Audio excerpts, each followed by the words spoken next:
6월 6일 수요 기도회를 거룩하신 하나님께 드리겠습니다. 12돌을 세우라. 오늘에게 주신 말씀은 여호수아 4장 15절서부터 24절까지 말씀입니다. 제가 15절 말씀 읽습니다. 서로 교독하겠습니다. 여호와께서 여호수아에게 말씀하여 이르시되 증거계를 맨 제사장들에게 명령하여 요단에서 올라오게 하라 하신지라. 여호수아가 제사장들에게 명령하여 이르기를 요단에서 올라오라 하매 여호와의 언약궤를 맨 제사장들이 요단 가운데서 나오며 그 발바닥으로 육지를 밟는 동시에 요단물이 본 곳으로 도로 흘러서 전과 같이 언덕에 넘쳤더라. 첫째 달 10일에 백성이 요단에서 올라와 여리고 동쪽 경계 길갈에 진침해 여호수아가 요단에서 가져온 그 12돌을 길갈에 세우고 이스라엘 자손들에게 말하여 이르되 후일에 너희의 자손들이 그들의 아버지에게 묻기를 이 돌들은 무슨 뜻이니까 하거든 너희는 너희의 자손들에게 알게 하여 이르기를 이스라엘이 마른 땅을 밟고 이 요단을 건넜으니라.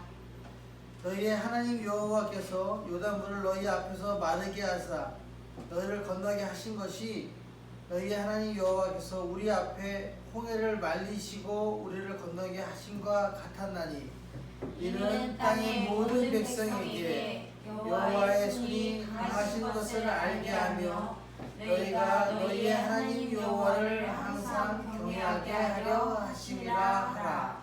아멘. 예, 오늘 말씀은 요단강을 건넌 이스라엘 백성에게 하나님은 여호수아를 통해서 지파별로 12명의 지도자를 뽑게 하십니다. 그리고는 그들로 요단강 가운데에서 각기 한 개씩 돌을 골라 그들이 머무는 곳으로 가져오게 얘기합니다. 하나님께서는 그 돌들을 세워 이스라엘 위해서 역사하신, 이스라엘 위해서 기적을 행하신 하나님을 기념하게 하려 하셨습니다. 그러니까 이 돌 12개를 통해서 12명의 지파 중에서 12명의 지도자를 뽑고 12명의 지도자가 갖고 온 12돌을 가지고 제단을 쌓고 기념비를 만들어라 이렇게 말씀하신 겁니다. 범람하는 요단 강물을 멈추게 하시고 이스라엘로 건너게 하신 이는 하나님이셨습니다. 사실은 대제사장들이 법궤를 가지고 요단강을 밟을 때 물이 갈라졌지만 사실 이 모든 것을 주관하신 분은 하나님이시라는 사실입니다. 이스라엘 백성은 하나님 은혜로 요단강을 기적까지 건넜습니다. 참으로 감격스러운 날에 하나님은 여호수아를 통해서 각 지파의 한 사람씩 12명을 택하게 하십니다. 그리고 그들로 요단에 다시 들어가서 한 가운데 제사장이 굳게 서 있는 곳에서 돌을 찾아가지고 택해서 짊어지고 진중으로 너희가 머무르는 곳으로 가지고 가라 라고 그렇게 말씀하십니다. 그들은 하나님의 은혜를 경험한 이들로서 자기 지파가 하나님께 받은 은혜를 기억할 만한 돌을 찾아 선택해야만 했습니다. 많은 고민을 했습니다. 어떤 것을 갖고 나가는 것이 가장 현명할까 이런 많은 고민 중에 좋은 돌을 선택해서 갖고 나왔습니다. 그뿐만 아니라 갖고 나올 때 굉장히 무겁고 힘들었지만 하나님의 은혜를 생각하고 이 돌이 기념이 될 것이라고 생각하니까 어깨에 메고 가벼운 마음으로 숙소까지 가지고 왔습니다. 그들은 하나님의 말씀대로 각기 돌을 자기 지파 숙소에 자기 장막 앞에다 딱 가져다 놓고 밤을 지새고 아침을 맞았습니다. 요단강 물은 그냥 건너기 좋은 잔잔한 물이 아니라 범람, 물이 넘칠 정도의 그런 범람하는 요단강을 하나님께서 딱 물을 끌어주셔가지고 육지처럼 강을 건너 약속의 땅으로 들어선 이스라엘 백성에게는 이 모든 일이 잊을 수가 없는 일이고 은혜요 감격스러운 사건이었다는 사실입니다. 하나님은 이 은혜 사건을 이스라엘이 잊지 않도록 요단에서 돌을 가져오라고 그렇게 말씀하셨습니다. 하나님 사람 여호수아는 각 지파의 대표 12명을 각기 요단에서 가져와 자기 지파 숙소에 그 돌을 두고 밤을 지낸 후에 길갈에 가져가서 그것을 세웠습니다. 20절에 여호수아가 요단에서 가져온 그 12돌을 길갈에 세우고 라고 기록하고 있습니다. 하나님께서는 이 뜻 깊은 일을 각기 12지파별로 하게 하셨습니다. 가나안의 삶의 지파별로 시작하게 하셨습니다. 하나님 백성이 각 지파별로 나누면서도 하나님을 중심에서 하나로 연합해서는 절묘한 조화를 이루게 하셨습니다. 그러니까 12지파가 다 다르지만 다 모여서 12돌을 쌓고 제단을 쌓는 일을, 기념비적인 일을 하게 하셨다, 이런 말씀입니다. 우리도 마찬가지입니다. 각자 말씀을 듣고 생활하면서 각자 받은 은혜가 다 다르지만 하나님 안에서 하나가 되어서 하나님의 은혜를 후손들과 세상 사람들에게 증가하면서 살아야 하는 것입니다. 하나님은 은혜를 기념하여 돌을 세우게 하셨습니다. 그러면 하나님께서 이 은혜를 기념하여 돌을 세운 이유가 무엇일까요? 그래서 두 가지 이유가 있다고 분명히 성경은 우리에게 말씀하십니다. 24절 한번 다 같이 한번 읽어보겠습니다. 시작. 이는 땅의 모든 백성에게 여호와의 손이 강하신 것을 알게 하며 너희가 너희 하나님 여호와를 항상 경외하게 하려 하심이라 하라 라고 기록합니다. 그러니까 두 가지의 의미가 있답니다. 이 기념하여 돌을 세운 이유가 먼 훗날에 후손들이 아니 그때 그 물이 막 범람할 때 요단강을 어떻게 건너가셨습니까? 아이 그거야 우리들이 잘해서 건너간 거지 라고 얘기하지 않고 하나님께서 이 돌을 볼 때마다 하나님께서 법궤를 가진 제사장이 물을 밟을 때 물이 갈라지면서 끊어지면서 그 사이를 마른 땅같이 건너가게 하시는데 이것이 다 하나님이 하신 거야 라는 사실을 알게 하려고 이 돌을 세웠다는 겁니다. 또 하나는 세상 모든 사람들이 정말 하나님은 정말 강하시고 큰 손을 가지고 계셨어. 하나님 손은 우리를 구원하기에 충분해. 우리 이스라엘 백성들이 정말 힘들어할 때 그 범람하는 요단강 앞에서 하나님의 말씀으로 말미암아 우리가 건너가게 하셨어. 이런 놀라운 힘을 가진 하나님을 항상 우리가 경외해야 돼 라고 이 두 가지, 자녀들은 그렇게 알고 세상 모든 사람들은 하나님의 강하신 사실을 알게 하기 위해서 이 돌을 세웠다는 겁니다. 그러니까 받은 은혜를 기억하면 겸손해지지만 그 은혜를 잊어버리는 그때서부터 교만해지기 시작합니다. 또한 여호와를 경외하게 하시려고 돌을 세우셨다고 말씀하십니다. 늘 우리는 이 돌을 볼 때마다 하나님께서 이스라엘 백성은 가나안 땅에 들어가게 하기 위해서 그 범람하는 요단강을 건너게 하셨구나 라는 것을 깨닫게 하시고, 내가 한 것이 아무것도 없으니까 내가 요단강을 건너서 가나안 땅에 들어가면 하나님의 뜻대로 이제 바르고 정직하게 살아야 되겠다, 참되고 진실하게 살아야겠다, 이런 마음을 가지고 결단하면서 늘 하나님의 은혜를 생각하라 라는 의미로 이 길갈에다 12돌을 세우셨다고 말씀하시는 겁니다. 이렇게 인생을 살아가면서 기적을 체험한 신앙, 은혜를 받은 신앙인은 하나님을 경외합니다. 이 경외라는 것이 뭐냐면 두려워하는 마음으로 섬긴다는 뜻이거든요. 하나님을 늘 하나님은 놀라운 힘을 가지고 계신 분이니까 우리가 경외해야 된다라고 얘기합니다. 여호와를 경외하는 이는 하나님께 감사하며 예배합니다. 그러니까 하나님의 은혜를 아는 사람들은 날마다 예배하는 마음으로 살아간다라고 말씀드릴 수 있습니다. 예수님은 은혜로 구원받은 그리스도인 역시 그 은혜를 기억하고 기념해야 된다고 말씀하십니다. 이제 구약의 요단강가의 그 이야기를 가지고 신약에 갖고 오면 하나님의 은혜가 신약에까지 계속 이어지는데, 예수님은 너희들이 하나님의 은혜로 구원받았으면 그 은혜를 잊지 말라라고 말씀하시면서 우리에게 성찬 성례전을 말씀하고 계십니다.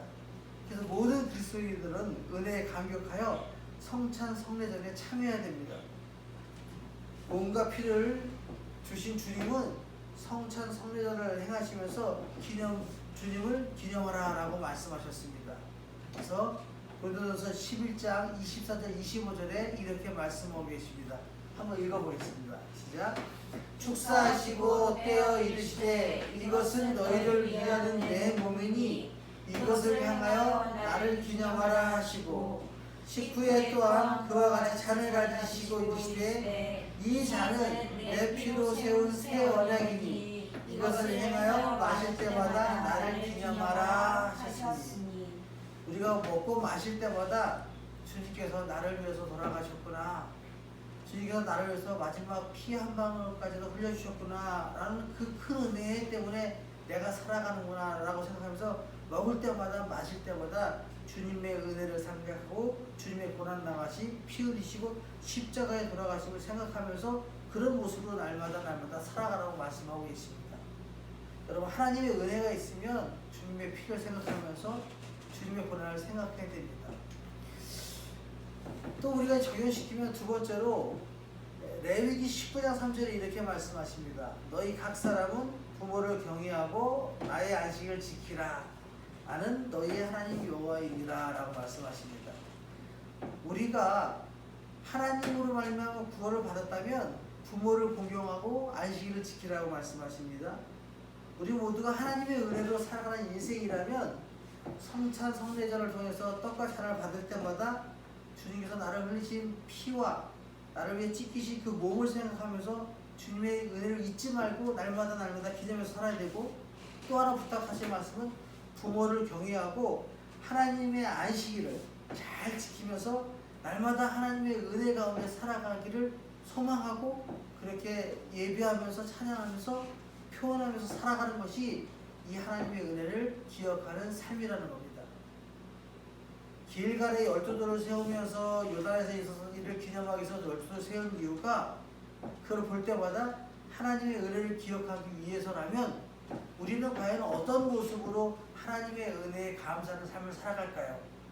그것은 성찬 성례전을 볼 때마다 예수님의 피와 몸을 생각하고 부모님을 공경하고 안식을 지키면서 날마다 매주마다 모여서 예배하면서 하나님 나에게 주신 것이 너무도 고마워서 내가 예배합니다 라고 일주일 동안 예배를 하고, 이 예배 드리는 모습이 뭐냐면 10분의 1 내 소유에 내가 벌어들인 모든 것에 10분의 1을 하나님께 바치듯이 내 시간의 10분의 1을 하나님께 드리겠습니다 하는 마음으로 주의 거룩한 날을 안식일 지키는 모습이 하나님의 은혜를 생각하는 우리들의 모습이 된다고 성경은 우리에게 말씀하고 계십니다. 자, 이제 적용하겠습니다. 자, 그동안 하나님 아버지께 받은 은혜가 혹시 있습니까? 그 은혜가 무엇입니까? 라고 질문하면 여러분은 어떻게 대답하시겠습니까? 제가 그냥 답을 적어왔습니다. 지금까지 먹이시고 입히시고 건강하게 살게 하신 그 은혜가 하나님의 은혜입니다. 특히 날마다 말씀 안에서 살게 하신 그 은혜가 저에게 가장 큰 은혜입니다 라는 고백을 제가 드릴 수 있습니다. 두 번째로 여러분과 저에게 질문해 보겠습니다. 하나님께 받은 은혜를 어떻게 기억하며 살아가십니까? 날마다 감사합니다. 저야 속으로 날마다 감사합니다 라고 얘기하고 기도합니다 라고 얘기하지만 그렇게 살기 쉽지 않거든요. 그럼 이렇게 구체적으로 어떻게 기억하고 살아갑니까? 라고 얘기하면 지킬 것은 지키고, 그래서 지킬 것 중에 안식일 거룩하게 지키는 거죠. 왜냐면 나에게 주신 시간의 10분의 1을 하나님께 드리기로 약속한 거고, 우리가 그 시간에 모여서 예배하기로 약속했기 때문에 이렇게 하나님이 받은 은혜를 가지고 안식일 거룩하게 지키겠습니다. 부모를 공경하겠습니다. 그리고 성찬 성례전이 있을 때마다 날마다 먹고 마실 때마다 하나님의 은혜를 생각하고 하나님의 고통을 생각하면서 살겠습니다. 이런 마음으로 살아가는 것, 이것이 바로 하나님께서 우리에게 베푸신 은혜를 기억하며 살아가는 방법인 것 같습니다. 세 번째는 이렇게 되길 소망합니다. 세 번의 질문을 함께 읽겠습니다. 시작. 하나님 능력과 은혜를 기억하고 늘 감사한 마음으로 예배하며 살아가는 저와 여러분의 삶이 되시기를 빕니다. 빕니다. 네, 기도하겠습니다. 사랑하는 우리 하나님 감사합니다. 요단강을 건너 가나안 땅에 들어갔습니다. 너무나 많은 강을 마른 땅까지 건넌 이스라엘 백성들에게 하나님은 12지파의 대표들에게 12돌을 취하여 길갈에 12개의 돌을 세우라고 말씀하시며 나 여호와의 강한 손으로 너희를 인도하심을 꼭 기억하고 많은 사람들에게 나의 구원의 역사를 알리기 위해서 돌을 세우고 기념하셨다고 말씀하셨습니다. 우리도 하나님의 은혜를 기념하고 기억하기 위해 무엇을 해야 할지를 잘 생각하며 하나님의 능력과 은혜를 기억하고 늘 감사한 마음으로 예비하며 살아가는 우리 모두가 되게 주님 인도해 주옵소서. 어서 속히 코로나19가 종식되어서 함께 모여서 예배할 수 있도록 주님 능력 베풀어 주옵소서. 감사드리며 예수님의 이름으로 기도드립니다. 아멘. 주님 가르친 기도로 예배를 마치겠습니다. 하늘에 계신 우리 아버지, 아버지의 이름을 거룩하게 하시며 아버지의 나라가 오게 하시며 아버지의 뜻이 하늘에서와 같이 땅에서도 이루어지게 하소서. 오늘 우리에게 일용할 양식을 주시고 우리가 우리에게 잘못한 사람을 용서해 주는 것 같이 우리 죄를 용서해 주시고 우리를 시험에 빠지지 않게 하시고 악에서 구하소서. 나라와 권능과 영광이 영원히 아버지의 것입니다. 아멘.